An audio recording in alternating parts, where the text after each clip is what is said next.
The Toronto condo market has taken over the front page news for most of the mainstream media, mostly because of what's going on and the mess that we're seeing in the new construction market. But what I'm finding is that the resale market is kind of getting clumped in that conversation, but that's not typically the numbers they're reporting on. It's mostly on the new construction stuff. So I want to do this video today to show you what has actually been selling in the city of Toronto for a condo in the last 100 days.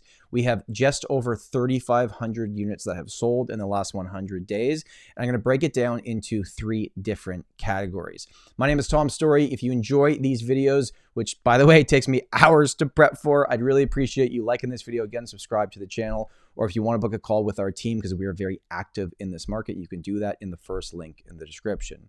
So what we're going to break down is condos by size, by square footage, by price point, by number of bedrooms, by occupancy status, and if they had parking or not. So 5 different categories looking at properties that have actually sold. They've been agreed to with a buyer and a seller. I'll also say this because these are conversations I'm having every day, and people are asking me. Sellers are going like, all right, like, is there a good time to sell? Should I wait? You know, what should I do? Buyers are like, okay, I want to make a move now, but I'm nervous it's going to keep going down. And I can't give you an answer in this video because all of those conversations are honestly fairly nuanced depending on what area, what building, what are you trying to buy, what's in demand, what's not in demand right now. But what I can do is break things down and give you an overall picture of what the condo market is doing right now. And I will say this just before we jump into the numbers. Nobody is immune to what has happened to prices. I have found in my conversations that most sellers feel like, yeah, you know, I know the market's gone down, but my unit hasn't. I'm telling you, nobody is immune. The price corrections that we've seen with the higher interest rates, the inventory levels that we've seen, no one is immune, okay? I have not seen one example of a condo in 2025 that sold for more than the exact same condo sold in 2021 or 2022. If you can find it, please send it to me. Honestly, I'd be happy to find it. I haven't found it. No one is immune, but properties are still selling every single day. In the last 100 days, 3,500 condos have successfully sold in the city of Toronto.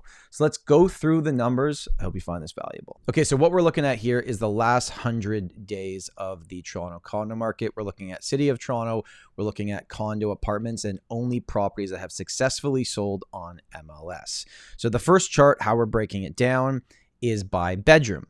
So you can see starting here at the bottom, 0 bedroom, which would be bachelor units, only 60 have sold. Out of, by the way, over 3,500 sales that have happened in the last 100 days. 1 beds make up 607. You can see 1 plus dens, 829. 2 bedrooms, the biggest category where the most amount of sales are happening right now. Over 1,000 units have moved in the last 100 days. 2 plus dens, still 530 sales. So you can already tell there's a trend here, right? There's almost been as many 2 plus den sales as there's been 1 bedroom sales, even though these cost more money. There's been more 3 bedroom sales than bachelor units. There's been more 3 plus den sales than bachelor units. So that gives you a pretty clear representation of what's going on and what is actually moving. And then you have the larger units. Okay, so we're looking at now basically what's sold based on how many bedrooms it has. But what about price point? We're going to start from the bottom here, and we're going to show you going up in price from under $500,000 to over $1.4 million. You can see that the biggest area, $100,000 range, is under $600,000, between $500,000 and $600,000, had 888 condos that sold, followed by under $500,000. So you add up the just under 600,000 category makes up a huge percentage of the market. It was not that long ago that a condo under 500,000 meant like a very, very small junior 1 bed with no parking. Now we're getting reasonably decent 1 plus dens, sometimes with parking in downtown Toronto. So the prices have completely changed. I understand interest rates are up and the carrying costs are pretty much the same as they were, but the sale price has definitely adjusted. And then you can see, you know, the more expensive, the typical less sales that we are seeing. And then the luxury market is kind of its own thing that trades a little bit different than everything else. So far we've taken a look at number of bedrooms, then we've looked at price point, but what about by size? So let's take a look at square footage. So under 499 square feet. There's been 190 that have sold. So we know, going back to the first chart here, that 0 beds only make up 60. And you'd think like, well, most bachelors are probably under 500 square feet. So there's other units, likely 1 bedrooms, that are still under 500 square feet that are selling, that are adding up to 190. If you look at where the most amount of sales are happening, this shouldn't be that surprising. It's the 6 to 699 category. That is typically, at least in like the main areas of Toronto, in new-ish buildings, that's your 1+ den with parking. That's the unit that's moving. Don't worry, I'll come back to parking. Parking has never, ever been more important factoring into if you're going to sell or not than it is right now in today's market. Then take a look at this. 1,000 to 1,200 square feet is the 3rd biggest category in the last 100 days. Or just before that was 700 to 799 square feet. So you can see if you add up the sweet spot between like, 600 and 800 square feet is where most are happening, but there's still a ton of sales relative to the bigger units. Now, keep in mind, this is City of Toronto. There's a lot of older condo buildings with really generous floor plans where the maintenance fees are higher, but you can get units well over 1,200 square feet that are still selling in the $600,000, $700,000 range, just because the age of the building is older and it's not as modern. And then I went one step further. I did it by occupancy status. So for the condos that actually successfully sold, who was living in them? Vacant made up the biggest category. 1,700 units were vacant that successfully sold, followed by, unsurprisingly, owner-occupied, almost 1,500 sales, but then tenanted. Of 3,500 sales, only 280 were tenanted. That's less than 10% of the sales were actually tenanted. So having a tenanted property for sale decreases your chance of selling probably by 3 times versus it being owner occupied or vacant, based on the on market versus what's actually selling conversion rate that we're seeing right now in the market. It is a major, major factor, but it might not even be the biggest factor. This was the most shocking to me. Condos with a parking spot make up over 80% of all the transactions that took place. And this is most important in the 1 bedroom and 1+ den category, because typically the thought process would be, well, if a similar unit sold recently and had parking, but my unit doesn't, well, just subtract the value of parking in the building and my unit is worth that. And that is, like, numbers wise, technically true. The problem is that you just have way less buyers with this many choice willing to offer on a property without a parking spot. This has never been this significant. I've never seen these numbers so extreme like that. I could feel this in my own business, like I was seeing it with my listings, but taking a look at this, it's more clear to me now than ever before that having a parking spot is a major, major advantage of selling, maybe even a bigger advantage than being owner occupied or vacant, but they're pretty close. Now, we've just gone over a lot of different data points about the condos that are successfully selling, but what's it telling us? What are the takeaways?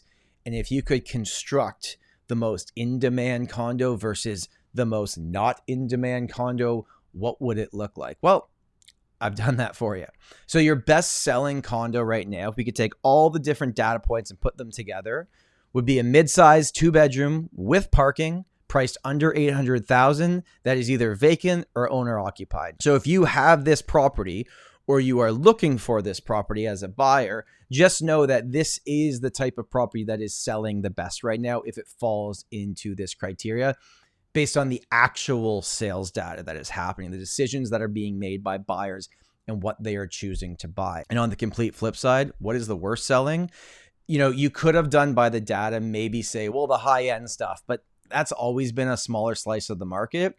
It's the bachelor condo under 500 square feet with no parking. And then if you're going to add to it, and it's tenanted, that is the most difficult property to sell in the condo market right now. It also gives me 6 key takeaways. So let's go over these takeaways before we wrap up this video. Takeaway number 1, most of the sales are 1 and 2 bedrooms, making about 86% of the overall market. That's not like a huge thing that we got to get excited about. That's pretty straightforward and obvious. The sweet spot for size that is moving is 600 to 800 square feet, although there's still lots in that 1,000 to 1,500 square feet that are still moving fairly well, depending on what the price point is. 2/3 of sales are under 700,000. Very few condo sales are happening over $1 million. I just sent an evaluation to a condo seller who had a condo that was worth over $1 million. And I said, hey, this is your value, but based on the current trends we are seeing, only 4 properties over $1 million have sold in your area in the last 3 months. So it's going to take longer to find that type of buyer with this specific property type, even if the numbers suggest that is the value that you need to be at. And what we've already talked about, condos with parking make up the majority of sales, 82%. If you don't have a parking spot, it's very, very difficult to sell. Your pricing has to be bang on, if not undercutting all your competition slightly significantly to make sure that you sell. Large luxury units are a small slice of the overall market. And let's wrap it up with one that's obvious and we've already talked about. Tenanted units are not impossible to sell, but they're very, very difficult. Very difficult to find a buyer that's willing to take on a tenanted property, even if it is month to month, where you could give the N12 and do all the things the right way. I hope you enjoyed that video. If you learned something new, please make sure to get subscribed to the channel. If you want to talk to our team about buying or selling a condo, as I hope I've demonstrated today, we know what's going on. We're very, very active in this market. We're selling and helping a lot of buyers get into the market right now, even though there's a ton of noise around it. People are still doing things, right? Like, the last 100 days, there was still 3,500 just condo apartments. Doesn't even count townhouse condos in this video. People are making decisions. Let's help you make a smart decision based on everything that is going on. My name's Tom Storey, and remember, home is where your story begins.